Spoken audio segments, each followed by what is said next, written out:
Okay, here's to part 2 of setting up the pipeline to getting files from modern PCs over to CP/M machines. And as you probably recall, we just got mload moved over.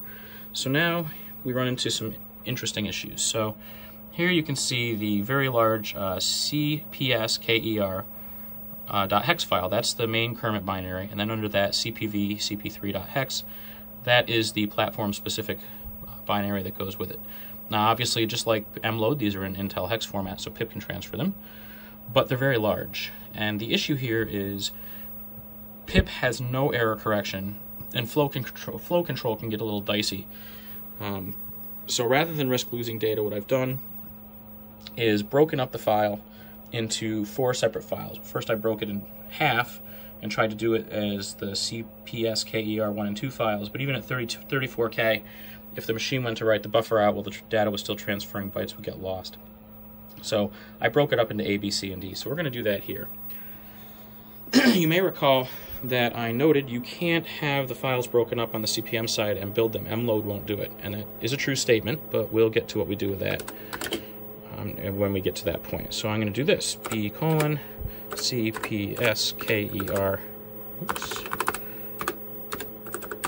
.hex equals aux. Here we go. And so now we're going to cat this over.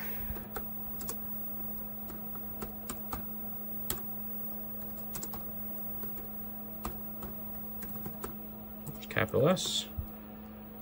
Here it goes. Okay, so when this ends, we'll be back. I'm not going to make you wait through all of this. We'll just come back and check the file when it gets done. Okay, so we have a completed transfer. Let's send that the end of file. Okay, I hear writing.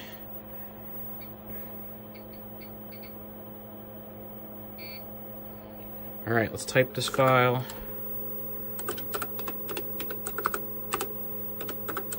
I'll actually leave the no page going. Usually if the beginning of it goes okay, excuse me, the end of it is too. And it looks to be very good. Okay, so here's what we're gonna do. And actually, you know what? I will go back over here now. Actually, let's do this first. We're gonna tell pip we want to bring file B in. CPSKERB hex. Man, this keyboard is very touchy since I redid it, so that's why I make so many typos on it. I promise I'm not that terrible of a typer. Okay, here we go. I'm going to cheat and use command line history here. Okay, so let's push enter here. Oh, I didn't say what I was doing.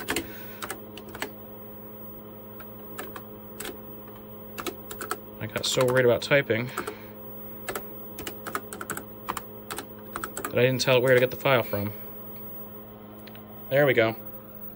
Okay, now we'll go. So again, I'm not going to make you wait through the entire file. We'll just come back at the end, though while we're waiting, you may have noticed behind here we have a keyboard that has been yet unseen, and a very 90s Microsoft IntelliMouse.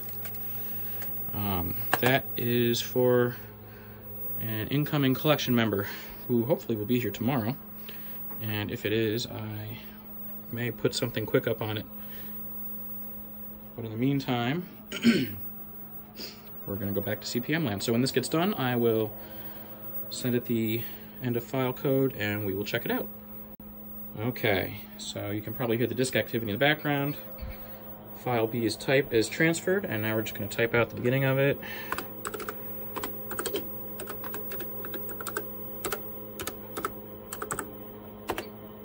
And it looks good. Okay, now on to C, and this time let's make sure we remember to tell it where the hell it's going to get the file from, right? I mean, that would be the right thing. Equals aux. I got it right this time. Go me. All right, a cookie for me later. Okay, here we go. So now, I don't even have whiskey out, if you noticed. Half the time on these videos I have me a little whiskey, but didn't feel like it today. Okay, so I'm going to hit enter over here. Okay, buffer open, and now we're going to send this guy over. Okay, we'll see you on the flip side.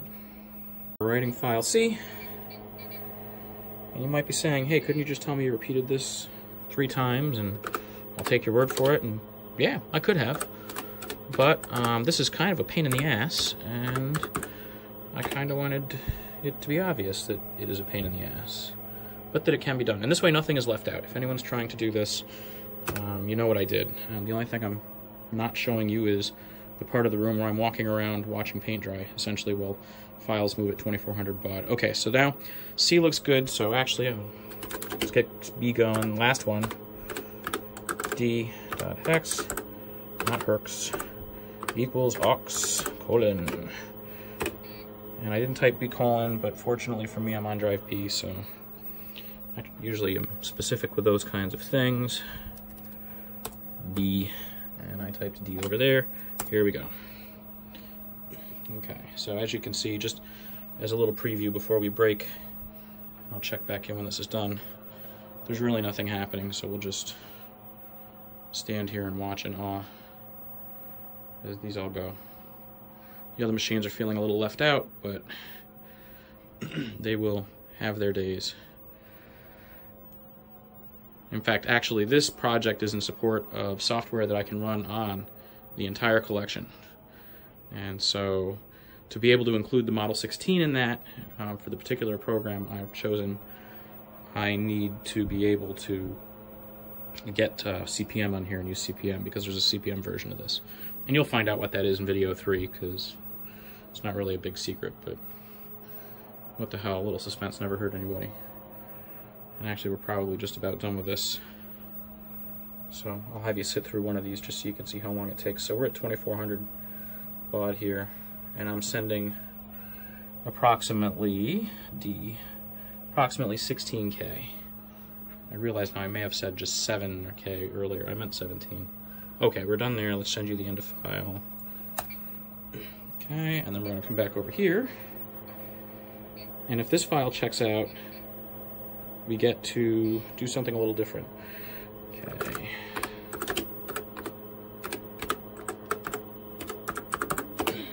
Okay, and it looks good. Just hit enter a couple times. Very good. Very good, very good. Okay, so now, I noted before that mload will not let me take these files broken apart. And you might be saying, well, but mload's help said that it could take multiple files. And you'd be right. The issue here is each of those files must be a complete hex format file. So the thing can tell when the file should end. The file basically, the end of the file indicates as such. And if it comes to the end of an actual file before seeing the logical end in the data, it will complain. So every file you feed it must be a valid Intel hex file. So how can we do this? We're going to go back to our old friend pip, and we're going to say, I'm just going to go Kermit .hex excuse me, equals, and we're going to say cpskera.hex, comma cps, damn, I can't type, b.hex, and what this will do is pip will concatenate each of these files for me. So even though I don't have like a modern Linux cat, these things, this will take the command line argument for me, and the command line's arguments separated by commas, and concatenate them into the one file. So let's make sure we got that right. cpskera, cpskerb, cd. Okay, here we go.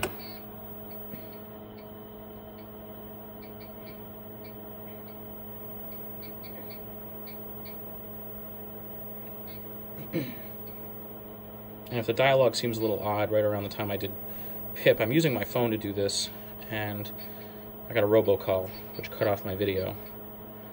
So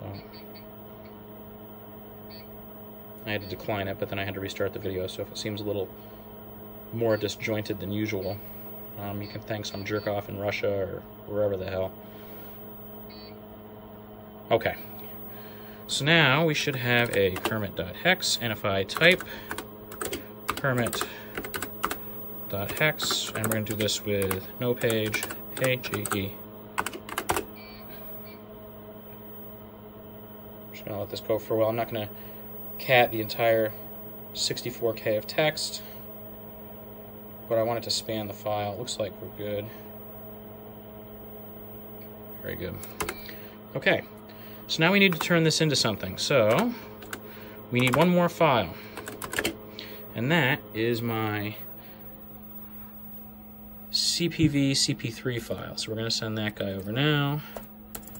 CPV CP3, and of course can't send that yet because we're going to have to pip that boy. Okay. Dot hex equals aux.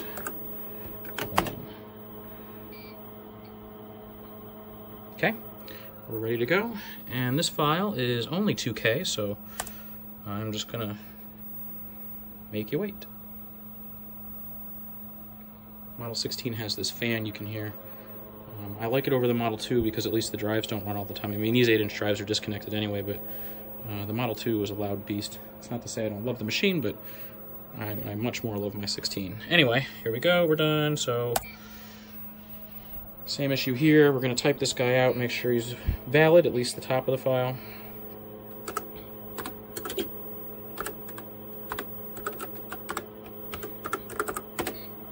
And it looks like we have ourselves a valid file. So here's what we're going to do. Now we're going to use mload to put them together. So now I have my Kermit.hex and my CPV CP3 file. So we're going to do, and I'm pretty sure I have to put an equal sign after this. Here we go, out file. So here we go, mload b:kermit.com equals b:kermit.hex, oops, and comma b:CPV-CP3.hex.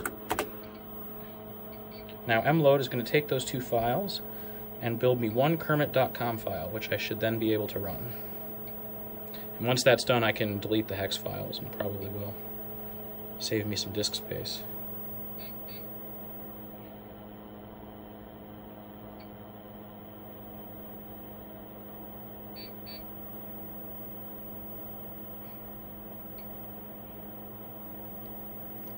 I'm feeling confident. The nice thing about this is because the hex file format allows the system to see if data is missing or that the file is otherwise invalid, it would complain. Since it is not, I take that to mean things are progressing well. There we are, saved image. So now I should have me a Kermit.com. Let's find out. There she is. All right, let's give her a run. And in case you're wondering, yes, Kermit is named after the frog, the very famous frog. And here we have a Kermit command line. This is the help.